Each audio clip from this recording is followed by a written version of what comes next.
All right. Well, if you can make sure you're on mute, so we don't hear like dogs barking and all that fun stuff. Um, I want to thank everyone for taking the time this evening to be here. We have chapter leaders, mentors, regional leaders, board members, and staff here tonight. I want to thank you all for joining us. Tonight, we hope tonight will be informative, fun, and energizing.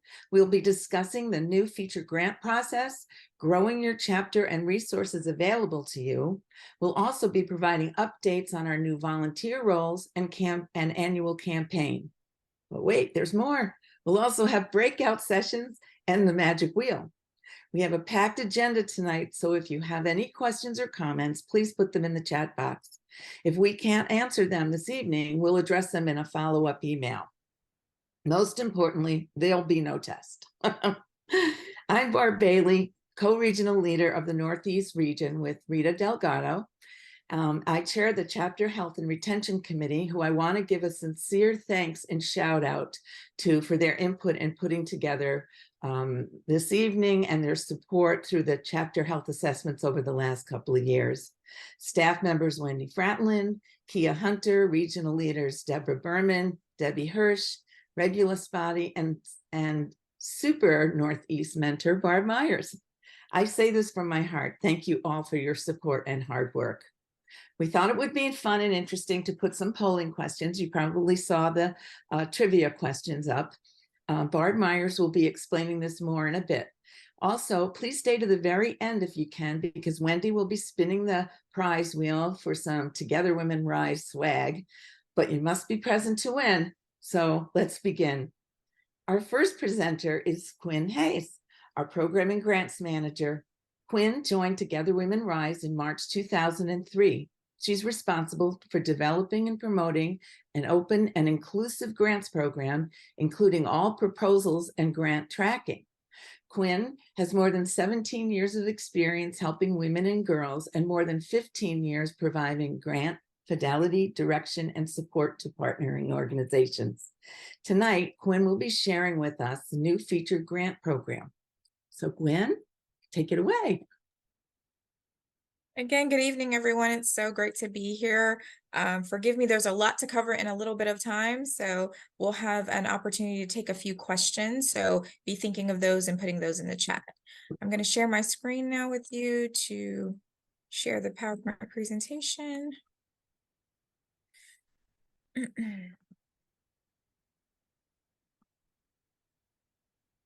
good to go. You guys can see it. So first of all, I want to start by going back to go forward and putting things a little bit in perspective. So this slide, I want it to be able to tuck you back to be able to show like how impactful the new feature grants program has been. So in times past, this chart shows kind of what the LOIs were that came in, LOIs that were completed. So you can see quite a bit over the years. In 2019, we had 954, 106 LOIs were completed. And then you see this last grant cycle, 850 LOIs were started, but only 96 actually completed. And so if you see to your right, I'm going to have to move your lovely faces because there's a lot going on the screen so I can see the chart. But our featured grants program to date, here's a chart of kind of what came in. So we had over 500, close to 600 grantees that were interested in a grant with RISE. We had over 171 submit. 152 were eligible. About 123 started the process but may not have finished it. And then 75 through our screening tool were deemed ineligible. So previously, GPC kind of did everything by meeting in hand and paperwork and meeting in person. So our new grants module tried to streamline this process. So I'll get into that a little bit more to kind of walk you through what changed, what stayed the same, and so forth. So I'm going to move to the next slide. Let me move you guys back. So let's get into the new featured grants program. So I'll talk a little bit now about the process, and the goals for the featured grants program.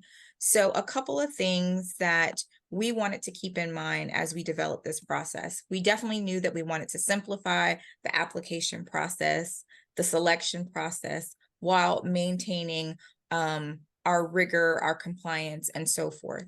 We wanted to also continue to promote equality and, equity, and narrow the power gap between grantees, as well as RISE. We wanted to provide meaningful opportunities for volunteer and member engagement. So the GPC and having volunteers that were still involved very much in not only the development, the revamping, as well as continuing to review grants. And we'll get to that in a minute. Having clear and transparent criteria so everyone understands how our decisions were being made. We actually did 3 info sessions that our grantees could attend because we were developing a new grants module that no one had ever seen and we didn't have before. We wanted to walk them through the entire process, and I readily made myself available for calls, questions, concerns, glitches, what have you, because we wanted everyone to win. Granted, we can't grant a gift to everyone, but we really wanted to let them be seen, heard, and supported. We even wanted to be so clear with this process that we held focus groups beforehand as well to hear our previous grantees who had either applied for a grant, never received a grant from RISE, who were interested in new to RISE. We wanted to really listen, and then we actually took the feedback that they gave us and we actually implemented that in a new process. So part of that was grantees or applicants could be able to apply for capacity building and to help with staffing, as well as programs and projects, which has been our bread and butter over the last 20 years. We also wanted to reflect the values of RISE through this process. We also want it to be efficient and cost effective, and if appropriately resourced, including the use of both volunteers and staff time. So we really wanted to minimize any hardship that would come to our GPC members with the previous review process. So we wanted to make that process easier and streamline that for them. We also wanted to ensure that it informs the upcoming shift in grants processing to Salesforce. So we're utilizing Salesforce. That's our where our grants module is built, and we work with a developer to build that. So you'll get a little bit of a sneak peek about what that kind of looks like. And we also wanted to include financial due diligence, and I'll get into the specifics of that in just a moment. Let's see.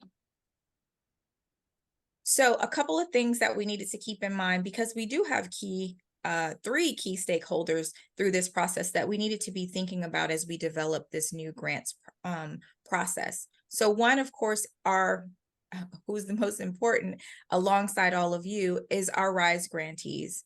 We wanted to meet them wherever they were. We wanted to streamline the ask of our grantees and minimize the reporting burden, the reviewing applications, and so much of the rigor that we had previously gone through. We actually reduced the number of questions on the application. We looked at our reporting processes, things that we could take away that really was more of something that we can make optional versus required. Our RISE board of directors, we need to continue to fulfill compliance, our legal and fiduciary requirements. We wanted to build visibility for RISE to attract new members, donors, as well as others. We wanted to have good data to be able to measure our own impact throughout this process. We were literally and have been building the plane as we were flying it, but through that process, I don't know if you guys know that we actually ended up building 3 different grant modules in less than 7 months. I've only been here for 8. And so we built an applicant, so the applicant module, the internal staff module, and the reviewer module for the GPC members, all in 7 months. The last part is our RISE chapter members and community. We wanted to provide rich educational opportunities so that you guys can continue to learn about the amazing organizations that we're funding to ensure RISE community feels connected to our grantees as well as the RISE mission. And we wanted to lastly ensure that our members' donations are used wisely and taking all of that into consideration with this process. So here are a couple of things that changes to the grants program and the things that remain the same. So with regards to the things that remain the same, we will of course continue to review and select grantees on a strict criteria established by both the GPC, and that process is still approved by the board. So the slate of 12 plus 2 alternates will still go before the board to approve. Interim and final reports are still being asked to be submitted by grantees. The funding range is still the same, $35,000 to $50,000. And funding, we're still going to fund grassroots organizations in low-income countries in the global south. And of course, they're still focused on global gender equality, and a major of the leaders that we're still requesting that they be women. Some other things that may have changed, the proposed changes have been that the application has been streamlined. So as I said before, that the application is reduced. We still have questions and a strict criteria, but the GPC eliminated some of the questions that we felt we weren't doing anything with that data. So we wanted to be more intentional moving forward about what we were asking, and that to ensure that we were actually doing something with it. More frequent check-ins. So I'll be meeting with grantees on a consistent basis, because what we found is a lot of them either weren't turning in their interim or their final reports.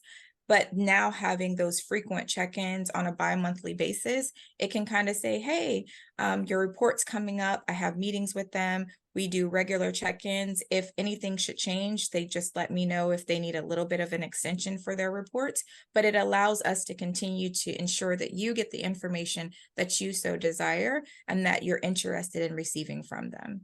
So again, the interim and final payment tied to reporting deliverables, that's a little bit of a change. So now it's going to be a 60-30-10 split.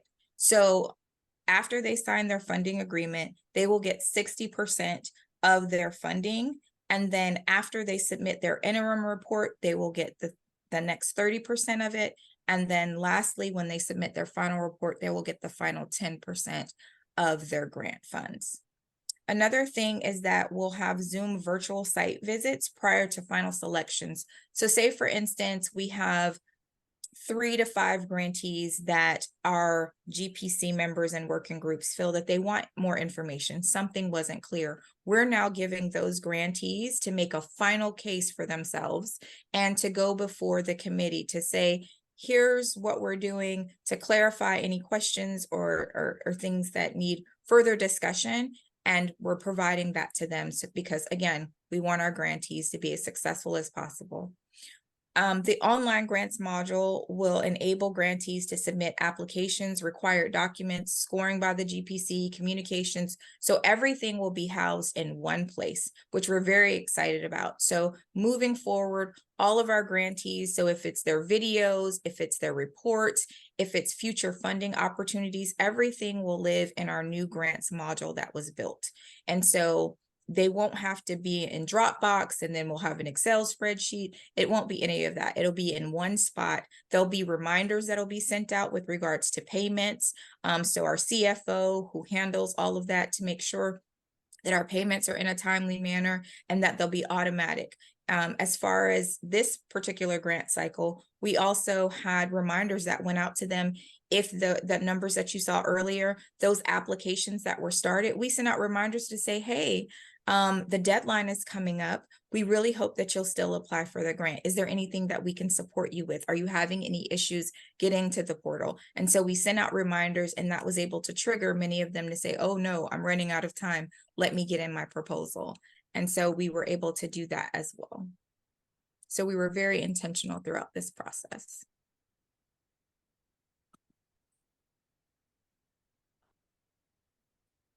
So continuing on, grantee videos, that's staying the same. Photos, the stories, the quotes, media announcements, the interviews, and a national webinar, that won't change.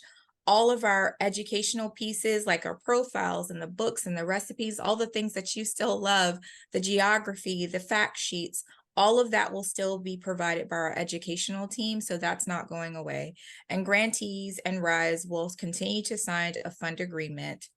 And if any amendments need to be made, I've already made some amendments to previous things. Maybe a grantee was having a little bit of a trouble, or it was rainy season or something kind of pushed their timeline back. So if we needed to make some adjustments to anything that we previously had agreed upon, a fund agreement and an amendment will be made so that we're all on the same page moving forward. Some additional things that were proposed and some changes that you might see. Hold on, I'm trying to move us, sorry.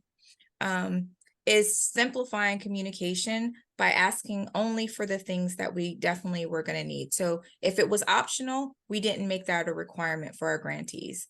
GPC members will serve a maximum of 3 years. These will be 1-year terms to allow the opportunity for more members to volunteer and to join GPC. Also giving them an opportunity to be deeply entrenched in the work that we're doing, to better understand the process and all the things that are coming down the pipeline, the new changes and so forth. And funding will be for 2 years to organizations to be able to give them more time to do the work. So for instance, if someone receives a $50,000 grant, they'll receive that over a 2-year period. And so that goes in line with how the split is happening as well.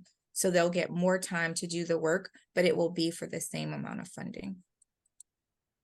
So here's a little bit of a sneak peek. So this is our internal grants module. So to give you an example, Beverly and I each got assigned over 80 applications to review.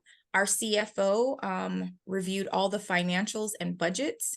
And so this is kind of just an example of what the questions look like. I wasn't reading all the proposals or anything like that. I'm just fact checking to make sure that their 990s were submitted, that they were a fiscally responsible organization, their website was in English. If they had a fiscal sponsor, we had all the supporting documentation that we needed for that. They had to get their application packet signed off by an ED or someone responsible within their organization that could approve their packet. If they had a fiscal sponsor, they had to also have their fiscal sponsor say, yes, we support being their sponsor. So there were several new features that we added to ensure that if a grantee or applicant was applying for funding, that they had shown their boards, their ED, everybody was informed as to what they were proposing to do.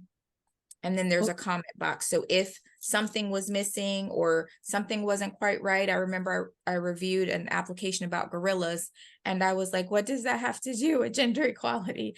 But when you got more into it and on their website, you understood how the women were involved and so forth. And so you can put comments and like, what's with the gorillas, or we need more clarification on their board, or do they have a plan in place to have more women in leadership? So that could be like some examples of comments. So here's an additional sneak peek. This is what our actual site looks like. So you're getting to see what our applicants got to see. This is the homepage for both the applicants as well as our GPC reviewers. So it says view applications for the GPC members. It would say click to apply for our applicants. So this was their home screen. And then when you start getting into the review process for our reviewers, this is kind of an example of what they see. And then you see these little drop down boxes for requirements. It opens everything up in front of them. So if they wanted to see the 990, if they wanted to see the budget, that document is right there in front of them. They don't have to click out and go back and forth. The same thing of the questionnaire, all the questions are there. And then the rubric is on the right side. So as they're reviewing and making their evaluations, they can put their comments and scoring right to the right and be able to save and see each other's comments. Thank you so much, Quinn. Oh, you've got more. Yep, I'm almost done. Almost done in honor of time. So just to let you know, kind of moving forward, where are we with the timeline? So of course, the grant portal opened September the 5th. We closed it October the 5th. And January 2024 will be when our board will meet and they'll approve the grantees. They'll all be notified in January. And then in February, organizations that have not been approved will be made aware of why they weren't selected. They'll be able to call me and we can have candid conversations about the process and how we can improve it. We'll be doing a survey for them, as well as GPC members, to capture data so that we can be able to fix it when we get ready to do this all again in April, to make sure that we continue to improve upon the process and we meet our grantees where they are. So for any additional resources and information, again, my name is Quinn Hayes, and I'm happy to be of service to each of you. If there's something that I didn't cover, I'm happy to in a one-on-one or Zoom meeting with coffee or tea. But I'm happy to answer any questions if we have any time, Wendy, from the chat. Great. Well, thank you so much, Quinn. That was really good. I think we are a little pressed for time, and I want to thank Wendy for answering a lot of these questions. But again, if you think about something or you have a question, please put it in the chat and we'll try to address that for you. Thanks again. Our next presentation is about our new volunteer roles. Our presenter was supposed to be Kia Hunter, our volunteer manager. However, Kia has two very good reasons why she couldn't join us tonight. Among her many responsibilities at RISE, Kia recently became mom to two beautiful twin boys. So in her place, Deborah Shimkus will be stepping in. Deborah's joining us from Oregon, I believe. Is that where you are? Where is Deb today? Yes, in Oregon. Okay, and where she's currently co-regional leader in the Northwest region. Deborah chaired the volunteer organization task force committee, which has worked tirelessly over the past year to streamline and create new volunteer roles at RISE. So Deborah, want to take it away? Absolutely, thank you. And that was a fabulous presentation about the grants. I just want to say it was so nice to learn all about it in such great detail. Thanks, Quinn. You've all had the opportunity to learn about the volunteer program changes, and we've provided the opportunity to learn about the what, who, how, whys, and all of that. But I just want to say that it's been almost a year, what has been a year, since we started the process of looking at our volunteer program and how to make it just really work for everybody. And we took apart all of the volunteer roles that the membership had and reconfigured everything, really delved into it. A whole group of us volunteers and staff together worked on this for months and months and came up with these new positions that became available, I don't know, a couple months ago, I think in early September, October, and put it out to all of you that there will be some new leadership roles available. The first thing I want to tell you as chapter chairs is what we all want to know is, what does that mean to my position? Is my role as a chapter chair changing? No, not at all. As a chapter chair, you'll still have your chapters, you'll still be the chairs. Hopefully you have some co-leaders with you or co-chairs. But this is for the infrastructure and the structure to support the chapters and the chapter leaders.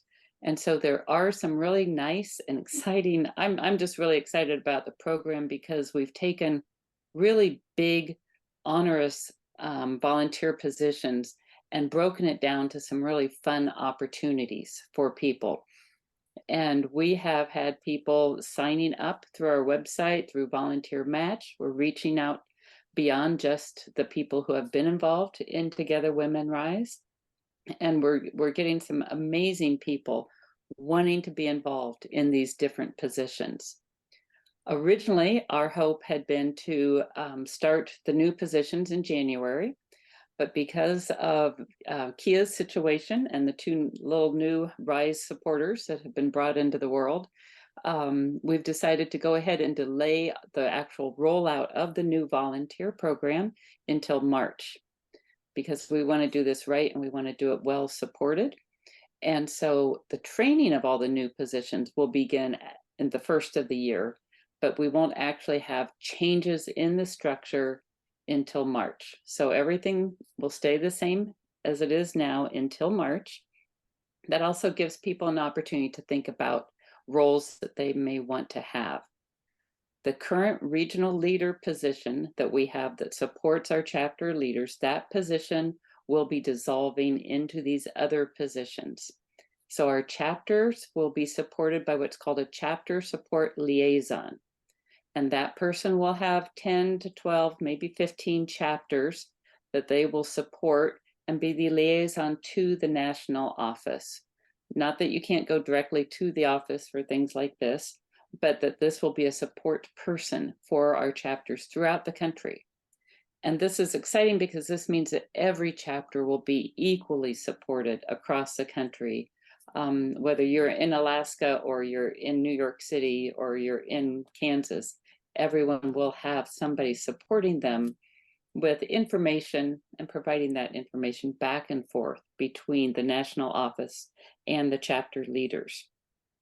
So this also provides with a lot of flexibility, and there'll be training for everybody. And so we will all be on the same train going in the same direction with the same support. And it's just really exciting for that. And it's exciting to provide opportunities for people who want to step into maybe a little bit of a different leadership role. So for our chapter support liaisons now, the people who've been applying, we've had regional leaders, we've had chapter leaders, we have mentors applying for it. And so it's just really exciting to see people have new opportunities to step into new roles. So this is one of the roles that we are looking for more people at this time, which is the chapter support liaison. I really encourage you to go to the website and look up under Join Us and volunteer roles, and it will explain all of those roles to you. This might be something that you as a chapter leader would be interested in doing to get a little more involvement with the national organization and to really feel a part of supporting more than just your chapter. But I'd also really like to encourage all of you to think about people in your chapters, people who know and love Together Women Rise, but just haven't taken on a role other than maybe attending or leading one or two meetings a year. Yeah. There might be just the perfect person out there. And I'm looking around at some of the names I'm seeing of people that I've been talking to and some of the regional leaders who have brought in or chapter leaders who have sent us somebody. Deborah, I just talked to your co-leader, I believe. I don't know if she's on. And it's really an exciting thing to step into a little bit of a nuanced new position. And what's so nice is these roles aren't overwhelming. That's right. Truthfully, the chapter support liaison is going to be easier than being a chapter leader. Well, I Deborah, think. thank you. Oops. Is there a PowerPoint that you're going by right now that I'm missing? No. No. I see. I only have Thank 5 you. minutes for this. So anyway, please, everybody go look at the opportunities. Think we had an October deadline. We're extending that because we do have a little bit more time and we want to make sure that we get all of those positions filled. So think about it. Fill Okay. out the form online and think who else might be good for that and send them our way. Thanks, everybody. Thank you, Deborah. That was great. That was great. Again, look online, look on the website, and it'll direct you to that volunteer page. Well, moving along, we have a pretty tight agenda here. Our next guest will be Wendy Frattenblin, our Communications and Membership Director, whose leadership and guidance has supported so many of us throughout her almost 10 years at Rise.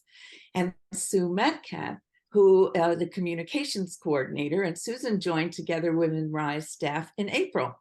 So she produces communication materials to increase awareness and understanding of Rise mission and work, and she's coordinating our social media strategy. Wendy and Susan, you want to tell us about things that you're working on?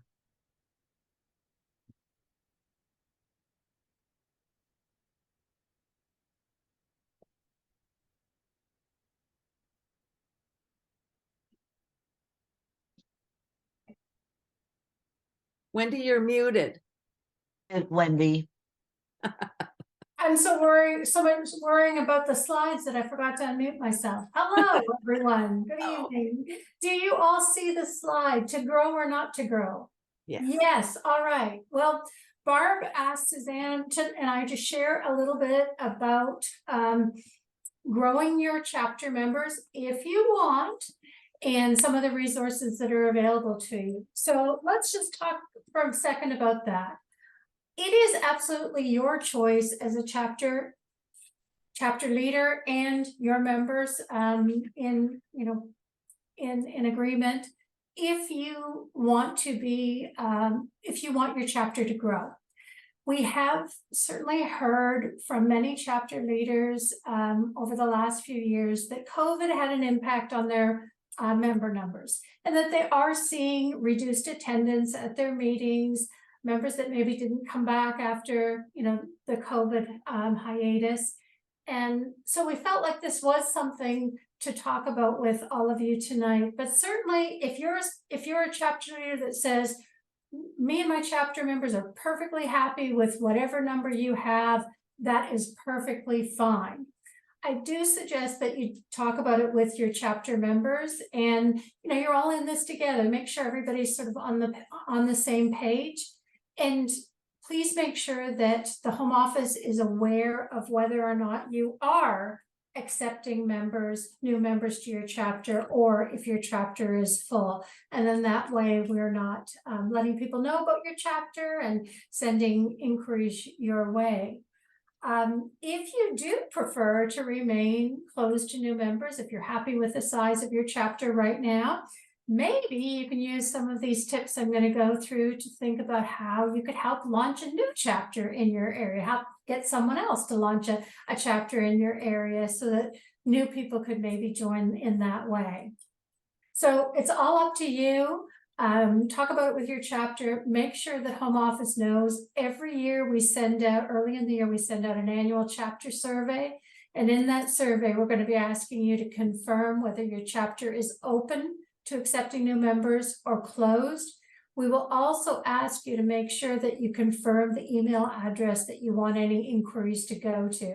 So you can watch for that survey in January, or feel free to email me and let me know if you need to change your open and closed designation.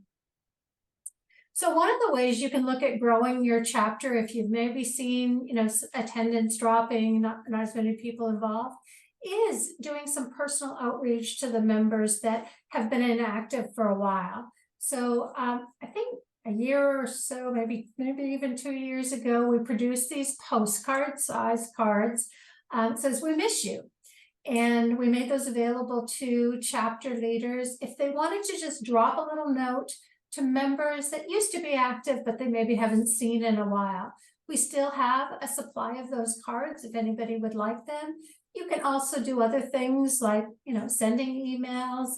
We know how cluttered everyone's email box gets, so maybe a personal phone call or a text, or use one of these little cards and just say, "Hey, we'd love to see you come back."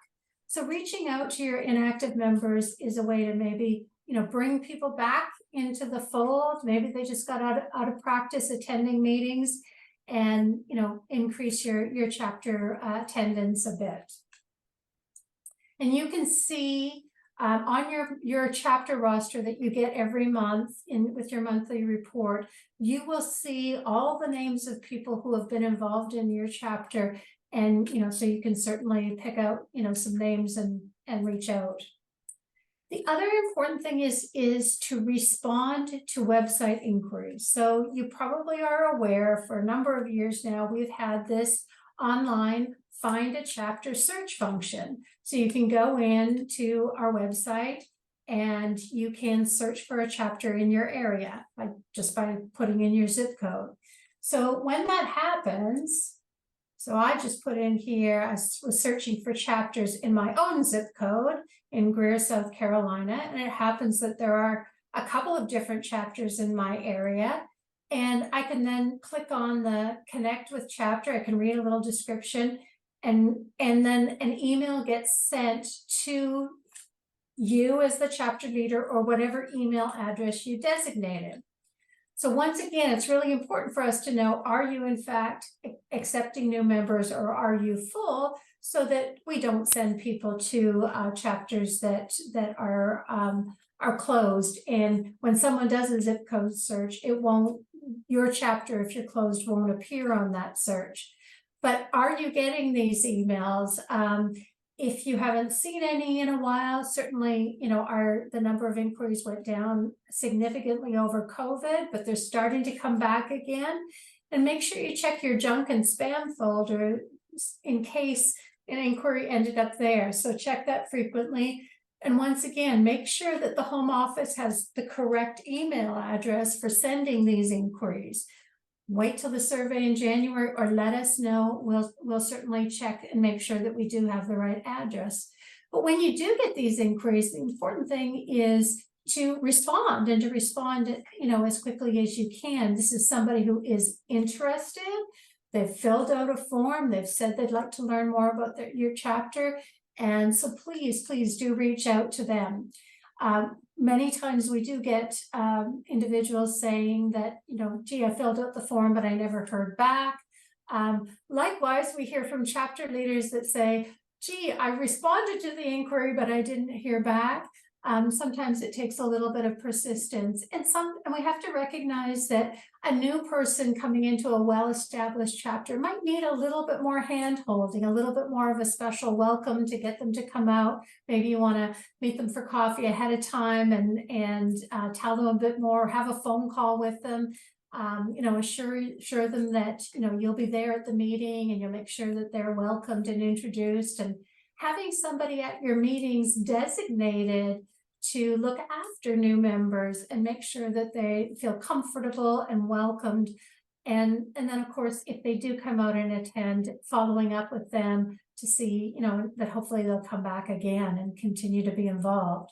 So please watch out for those inquiries that we do get from the website, and know that those inquiries are starting to rev up again, which is great. So now, you know, I'm going to go through some sort of basic marketing tools, because basically, if you want to try and get new members, you need to promote your chapter in your area. So once again, I really suggest sit down with your chapter, and if everybody's feeling like, yeah, we got to get a few more people in here, brainstorm together what ideas you might have. Every single member of your chapter has their own networks, their own contacts, that they can maybe help promote your chapter. So ask them about it. Tried and true technique is to have an event, invite a friend night. And, you know, the new year is a good time to maybe do that as people are coming out of the holidays, maybe looking to start up new activities. You know, maybe have an invite a friend, get every chapter member to bring at least one person to the meeting. People always feel more comfortable coming when they're coming with a friend or with somebody they know. So it's a great way to try and promote membership. I talked about making sure new people feel welcome, and that could be a, you know, kind of your greeter or your welcome wagon person, you know, at the door. You all should be receiving the Dish, our monthly newsletter. Maybe forward that to some people that you know that you think would be interested in hearing more about Rise, that you think would be interested in what we do. And then think about the local groups that you belong to, your place of worship, your place of work, your other hobbies, recreational type things that you're involved in, other groups. You know, how might you be able to get the word out through that? And even if you don't belong to any of these local groups, you can reach out to your local groups and say that, you know, you're interested in giving a talk. That's particularly relevant, you know, maybe around International Women's Day in March, when groups might be looking to have a speaker that ties in with that special day. So, but think about all of those other kinds of groups that are in your area. You can also partner with local businesses. I know a number of our chapters have had very successful shop for a cause events with 10,000 Villages stores or other fair trade stores, often that bring in products from many of them done by women artisans like the women we support. And just recently, we had several events with Kendra Scott Jewelry, where they had special events in their store. And usually they'll give a little bit of a percentage of sales back, but most importantly, you're going to be helping to spread the word. And then, you know, where can you put our brochures? Where can you maybe drop off some brochures around your community? From putting it up on a bulletin board at coffee shops to your local libraries, international restaurants where, you know, you might get people who would be interested in learning more about women's issues around the world, colleges, universities, your local welcome wagon. You know, seek out women-owned businesses who might, you know, be interested in learning more. There's lots of appropriate places in your community to share our brochures. There's also in every community, there are various online calendars. Sometimes your local municipality, your chamber of commerce, the local tourism board. All of us know, I know that here in Greenville, we have, I'm on a list for like a weekly e-newsletter that comes out about Greenville. Keep your eye open for those kinds of things. There's also publications that maybe you get for your neighborhood or your area of town. Those types of media are always looking for content and often want to feature local charity. If you already have a paid meetup account, that is a way to promote your chapter. It does not cost anything to look at the events and find out about the events, but if you want to post an event or a group, you do need an account. But if you have that, have someone in your chapter that already has one, then, you know, maybe see if they could post something about your chapter on Meetup. Local news media are certainly an opportunity. I know not everybody is comfortable with this, but we're more than willing to help you along with this, whether it's sending out a local press release, sending out a public service announcement, free public service announcement to your local radio stations.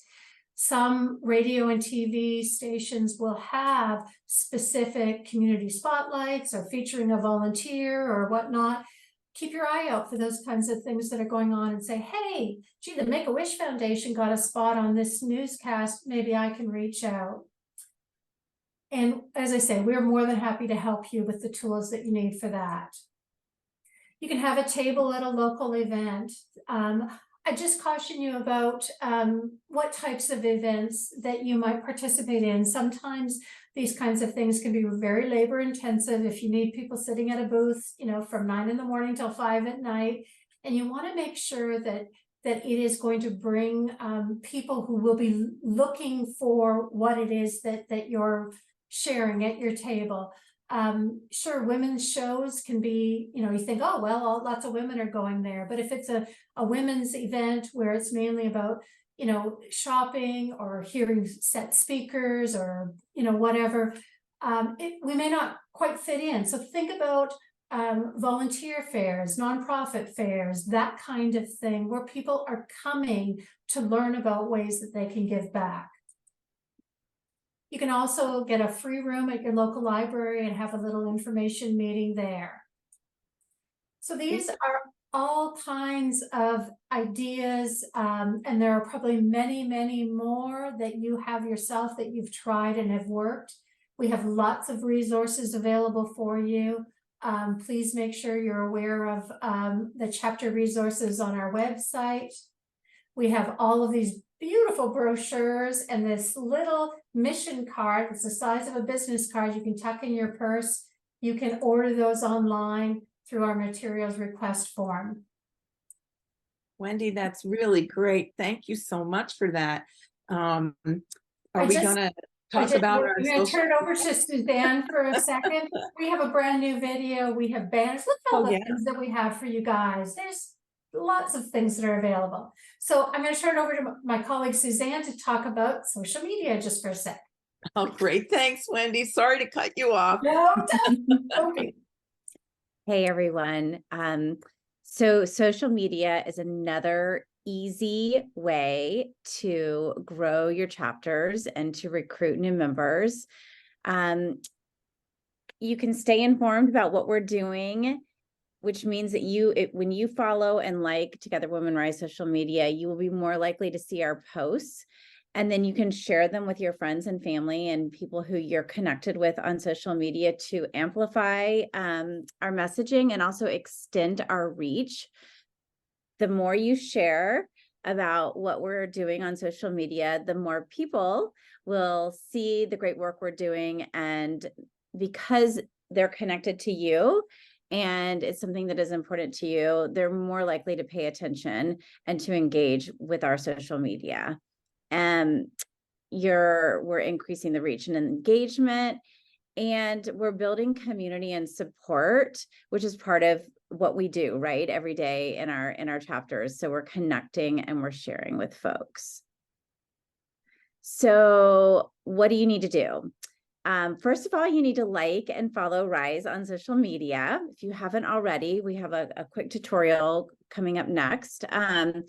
You can create your own posts or share Rise's posts. So you can either create your own post about something you're excited about in the work we're doing, or you've just come home from a chapter meeting and you're really inspired, or you can just go straight to our social media accounts, reshare one of our posts, and add a quick comment. Like, this work is really important to me. Join me in supporting Together Women Rise. Learn more here. So that's the personal message that you can include. Easy to share what we're posting, and we're trying to post at least 3 times a week. It's more like 5 to 7. You can also comment on our posts and tag your chapter members. So if we post something on social media that moves you, then you can go into the comments and you can tag people that you know who you think would be interested in seeing that post, and or your chapter members. And you can also just do a quick comment like, this is great work, or whatever you're moved to say. Really easy. When you search for Together Women Rise in this, for instance, Facebook, you'll see us pop up. You'll click on us, and then you'll see our homepage, which is modeled here, and you click where the green arrow is on the follow button. And once you follow us, you should be served our posts, and it will make it really easy for you to engage with us on social media. Really quick, if you want to scan these QR codes, this is a quick link to our Facebook, Instagram, and LinkedIn. So I will say that in terms of recruitment, Facebook and LinkedIn are probably the best places to broaden our reach in terms of people who are paying attention and listening to the things that we care about and are aligned with our mission.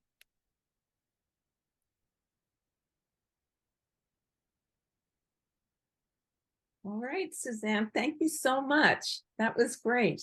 I've noticed personally all of the posts, and it's really, you're doing a great job.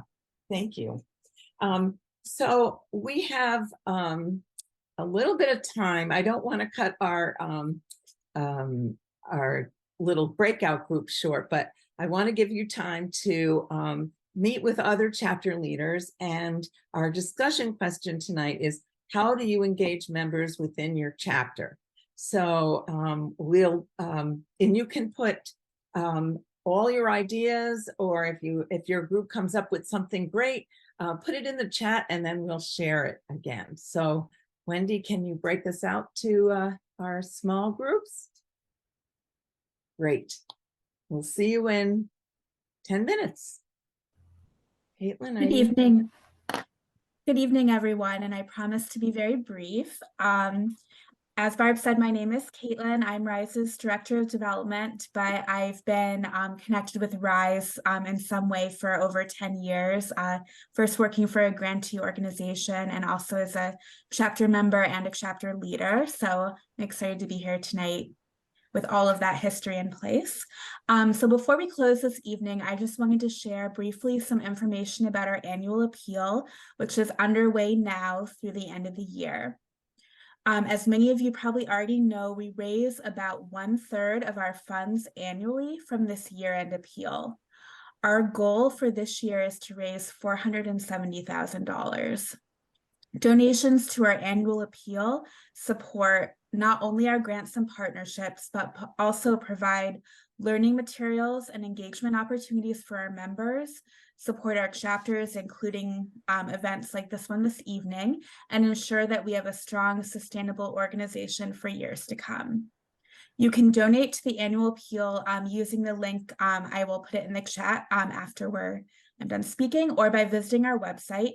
Annual appeal letters are also in the mail. I actually got mine today. So if you haven't gotten yours yet, you probably will the next few days.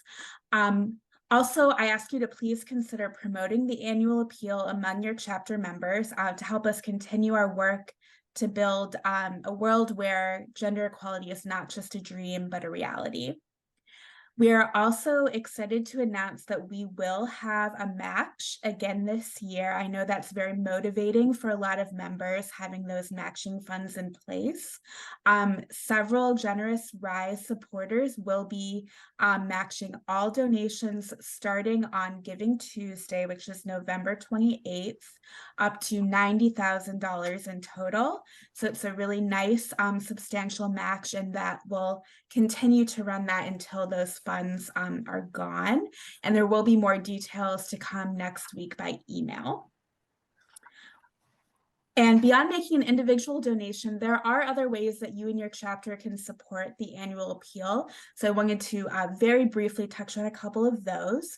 One option is you could choose to create an individual peer-to-peer fundraising page that you could share with friends, family members, coworkers, neighbors. It's a great way to share your passion for RISE with people who aren't as familiar with the work that we do, while helping us raise additional funds. Or you could also choose to set up a fundraiser through Facebook, which some of you might be more familiar with. If you are interested in setting up a peer-to-peer fundraiser, there's information on the RISE website. Also, please feel free to reach out to me directly. I can walk you through the process over the phone. It's not too difficult, but if you have any questions, I'm really happy to walk you through that process if you would like. Also, think about whether your chapter likes to host events. You could consider holding a fundraiser to support RISE's annual appeal. Chapter fundraisers are a creative and fun way to raise money, especially during the holiday season. Potential ideas could be a cookie decorating party that might have an entrance fee that would be a donation, a winter-themed crafting event, or a holiday dinner. We do have some specific guidelines on chapter fundraisers, and you can find that on the quick links page on our website. And again, you can reach out to me directly. And if you do want to do a chapter fundraiser and you submit the form, I will be reaching out to you to make sure that you know about our guidelines and to answer any questions. And finally, I wanted to invite you all to join us on Giving Tuesday, which again is November 28th at 8 p.m. for a special online discussion about women in philanthropy. And our featured speakers for this will be our CEO, Beverly Francis Gibson, as well as RISE member, Dr. Vinola Vincent Munyon. And this should be a really exciting conversation about inspiring philanthropy that benefits women among a new generation, and how we can help sort of spark that among our friends and those future generations moving forward. So however you choose to support Together Women Rise during the annual appeal, please know that we really appreciate your support, and all of your donations go towards making sure that our good work continues into the future. So I will put the link in the chat and let me know if you have any questions. Thank you so much. Thank you, Kate. That was great. Thank you very much. Okay, Wendy, it's time for our wheel. So if you can hang in, we have we'll have 3 winners, and we'll get that going in just a second. Could I say something quickly? Yes. I sent a message to Colleen Kill in Kelowna, Canada, but I don't think she got it in the chat. That's all. Oh, okay, Colleen, check that It's out. about a member who lives there, a possible member who's a friend of mine. Oh, good. Awesome. And if any of you want to keep track of the links and things that were in the chat or the ideas, if you just go to the chat and you click on at the bottom, the 3 little dots, it'll come up, save chat, and it'll appear in your downloads folder on whatever device you're using. So hopefully that helps. But we have some lovely Together Women Rise swag that we got from our pop-up shop that we held earlier this year. I have a lovely Together Women Rise scarf and a travel coffee mug and a water bottle. We will give 3 winners their choice of one of these Together Women Rise swag items. But you need to be here. So let's hopefully everybody hung around. Let's see who wins. Cynthia Sawtell, are you still here? No, whoop. Yes, no. Let's try it again.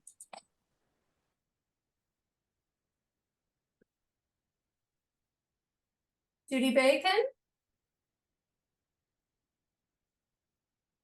Okay, we're gonna do 3 tries and then we're gonna, then maybe it'll just be whoever wins. Because a number of people dropped off. Let's try it one more time.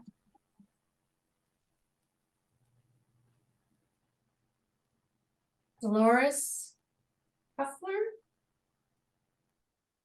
Nope. All right, here's the next deal. I'm going to spin it, and as long as somebody was on the call, if you can vouch for the fact that they were on the meeting, we'll give them the prize. How's that? That's good.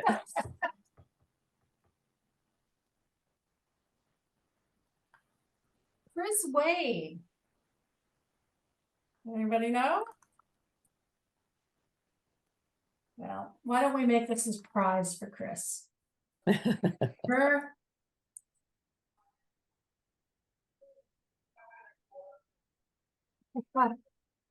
Barb Myers, I know you're on. I'm on. Thank you, Barb.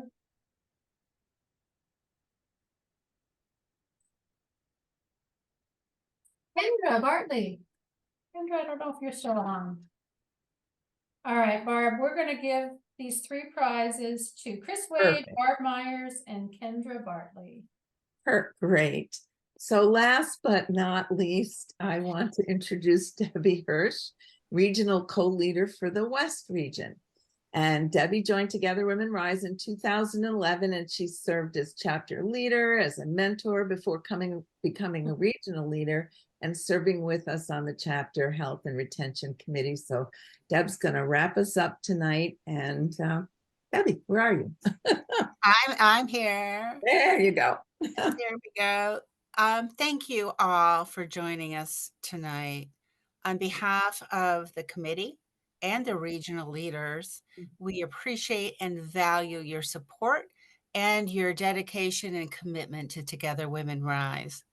Your work makes a difference every day in the lives of the women and the girls we support, their families, and their community.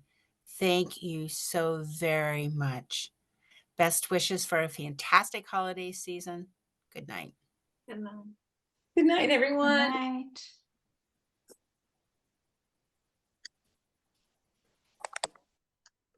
Good night. Night, everyone. Good night. Bye.